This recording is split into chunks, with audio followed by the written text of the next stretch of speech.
Now we will start with the 3B. The first topic is motion of a charged particle in a uniform electric field. Now see what is given to you. I have applied a uniform electric field. मैंने क्या किया, एक तरफ positive plate ले लिया, एक तरफ क्या लिया मैंने, negative plate. Electric field lines कहाँ से कहाँ तक जाती हैं, पॉजिटिव से नेगेटिव की तरफ. ओके ये एक चार्ज पार्टिकल है at point O, plus Q is the charge particle. ये एंटर करता है कहाँ पर, इलेक्ट्रिक फील्ड के अंदर.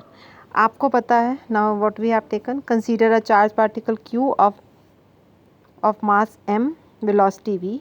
ये चार्ज पार्टिकल क्यू लिया है जिसकी वेलोसिटी वी है और मास एम है. ये कैसे आ रहा है, इस एक्सिस पे आ रहा है, ओ एक्स. हमने इस एक्सिस को क्या नाम दिया, ओ एक्स. ऐसे आ रहा है, x axis entered in a uniform electric field, ऐसे एंटर करता है. ठीक है, और इलेक्ट्रिक फील्ड किधर लगा है, ऐसे लगा हुआ electric field in O Y direction. इसको आपने ओ वाई नाम दिया. Okay now we know that कि जब भी हम किसी चार्ज पार्टिकल को इलेक्ट्रिक फील्ड में रखते हैं, ये चार्ज पार्टिकल इलेक्ट्रिक फील्ड में आएगा तो क्या लगेगी, उस पर फोर्स लगेगी. आपने फॉर्मूला पढ़ा हुआ, ई का फॉर्मूला क्या होता है, F upon Q. Electric field intensity का फॉर्मूला होता है फोर्स पर यूनिट चार्ज. तो एफ क्या हो जाएगा, क्यू इंटू ई.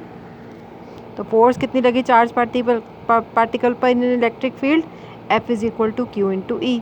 अब इस एफ की डायरेक्शन क्या होगी, same as that of E. F की डायरेक्शन क्या होगी, इलेक्ट्रिक फील्ड पे. अब देखो चार्ज पार्टिकल एंटर किया, ऐसे एंटर किया, इस पर फोर्स लगी किस डायरेक्शन में, इलेक्ट्रिक फील्ड के डायरेक्शन में. अपर डायरेक्शन में फोर्स लगी, force is in over direction. अब देखो फोर्स लग रही है तो डेफिनेटली एक्सेलेरेशन भी लगेगी, यस और नो. फोर्स अपवर्ड है तो एक्सेलेरेशन भी अपवर्ड होगी. एक्सेलेरेशन का फॉर्मूला क्या होगा, एफ बाई एम. एफ अभी आपने निकाला था, कितना था एफ था आपके पास क्यू ई. पुट कर देंगे यहाँ से हम एफ अपॉन एम में Q E upon M.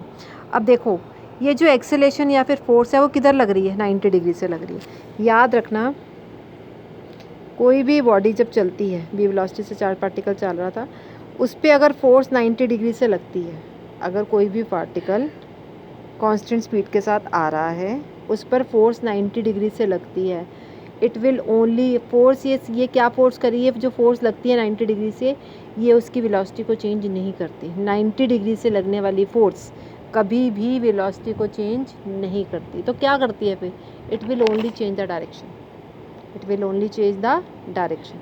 Okay आपने वो टॉपिक पढ़ा हुआ है, एक बॉडी सर्कल में घूमती है कांस्टेंट स्पीड के साथ. ओके तो हर पॉइंट पे क्या चेंज होती है, डायरेक्शन चेंज होती है. सेंटीमीटर फोर्स क्या लगती है, 90 डिग्री से लगती है. तो 90 डिग्री से लगने वाली फोर्स सिर्फ क्या चेंज करती है, डायरेक्शन, स्पीड को चेंज नहीं करती. अब यहाँ चार्ज पार्टिकल एक्स एक्सिस पे आ रहा था, वाई एक्सिस पे क्या लगी, उस पर फोर्स. अब फोर्स 90 डिग्री पे लग रही है तो 90 डिग्री से लगने वाली फोर्स सिर्फ क्या चेंज करती है, डायरेक्शन चेंज करती है. It will not change the, it will only change the direction of the charge particle. It will not change the speed of the particle along O X. O X में कोई भी speed change नहीं ना. ओ x पे देखो क्या होगा, अब देखो see here, see the diagram here. Suppose charge particle ऐसे जाता है, ऊपर की तरफ फोर्स लग रही है ना, ये ऐसे जाने लग गया. ऐसे गया चार्ज पार्टिकल, इसने यहाँ तक कितना डिस्टेंस ट्रेवल किया, सपोज एक्स, और वर्टिकल डिस्टेंस यहाँ तक कितना किया, सपोज वाई. चलिए अब एक्स एक्सिस पे भी मोशन हो रही है और वाई एक्सिस पे भी मोशन हो रही है, तो हम दोनों एक्सिस की मोशन को स्टडी करेंगे. सपोज अलोंग ओ एक्स, मतलब एक्स एक्सिस पे टाइम कितना लग रहा है. टाइम का फॉर्मूला क्या है, time taken by the charge particle to traverse along O X, मतलब एक्स एक्सिस में जाने के लिए कितना, ये एक्स डिस्टेंस था और ये वर्टिकल डिस्टेंस कितना था, वाई. तो एक्स डिस्टेंस के लिए कितना टाइम लग रहा है, डिस्टेंस अपॉन स्पीड. स्पीड तो चेंज हो नहीं रही, तो X upon V. Make it as equation, this as equation number 1 and this as equation number 2. चलिए वाई एक्सिस पे आते हैं. वाई एक्सिस पे डिस्प्लेसमेंट कितनी है, स्मॉल वाई. इक्वेशन लगाओ, सेकंड इक्वेशन ऑफ मोशन लगाओ, S is equal to U T plus half A T square. Now S क्या है, डिस्टेंस. हमने कौन सा एक्सिस लिया है, वाई एक्सिस. वाई एक्सिस में चलने वाला डिस्टेंस क्या है, वाई. यू क्या है, इनिशियल वेलोसिटी. कौन सी इनिशियल वेलोसिटी, वाई एक्सिस की मोशन ले रहे हैं ना, तो हमने मोशन कौन सी ली, वाई एक्सिस की. तो इनिशियल वेलोसिटी भी क्या होनी चाहिए, वाई एक्सिस पर.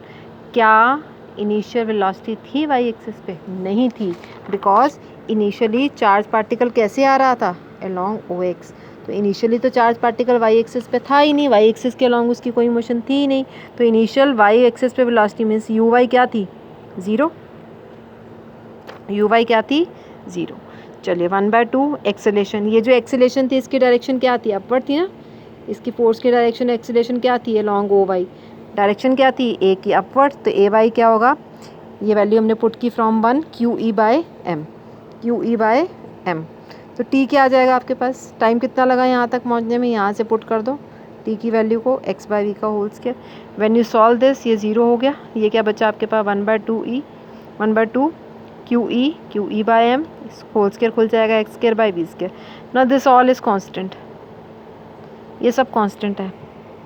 तो आपके पास क्या आ गया यहाँ पर, सॉल्व करके देखो, x square is equal to k y equation बन गया आपके पास, ये सब कांस्टेंट था, तो x square is equal to k y equation बन गई है कि this is the equation of a parabola. और you can write y is equal to, ये इसको के मान लो, सब कांस्टेंट है ना, तो वाई इज इक्वल टू के एक्स स्क्वायर आ गया। What is this, this is the equation of parabola. Okay, but it shows that जब भी कोई चार्ज पार्टिकल एक इलेक्ट्रिक फील्ड में एंटर करता है तो वो कैसा पाथ फॉलो करता है, आपको दिख भी रहा था कैसा पाथ फॉलो करता है, this is the shape of parabola. कैसी शेप है, parabola, it follows the parabolic path, it follows the because it gives the equation of parabola. So hence we can write inside the electric field the charge particle follows the parabolic path. Now remember something, few points are there you have to remember. ये charge particle है, electric field इस same direction में लग रहा है तो force लगेगी you ई, तो charge particle will get accelerated. याद रखना सेम डायरेक्शन में ई लग रहा है मतलब फोर्स लग रही है। ई का फॉर्मूला क्या था, F/Q, यही था ना, तो ई लग रहा है मीन्स एफ लग रही है। तो एक चार्ज पार्टिकल ऐसे एंटर करता है इलेक्ट्रिक फील्ड में तो फोर्स किधर लगेगी, इस डायरेक्शन में लगेगी, तो ये क्या होगा, एक्सेलेरेट होगा। अगर एक चार्ज पार्टिकल ऐसे जा रहा है इलेक्ट्रिक फील्ड इधर है तो फोर्स ये नेगेटिव लगेगी मीन्स रिटार्डेड हो जाएगा। बट जब एक चार्ज पार्टिकल ऐसे जा रहा है इलेक्ट्रिक फील्ड ऐसे है, इलेक्ट्रिक फील्ड ऐसे होने का मतलब है फोर्स 90 डिग्री पे है, फोर्स 90 डिग्री का मतलब है it will not change the speed, it will only follow the parabolic path. Same direction में फोर्स लग रही है तो एक्सेलेटेड, फोर्स लग रही है इलेक्ट्रिक फील्ड लग रहा है, एक ही बात है क्योंकि E is equal to F/Q है। तो अगर मैं कह रही हूँ सेम डायरेक्शन में फोर्स लग रही है तो चार्ज पार्टिकल एक्सेलेरेट हो रहा है, ऑपोजिट डायरेक्शन में लग रही है तो चार्ज पार्टिकल रिटार्ड हो रहा है, और अगर 90 डिग्री से फोर्स लग रही है तो it will follow the parabolic path. Thank you.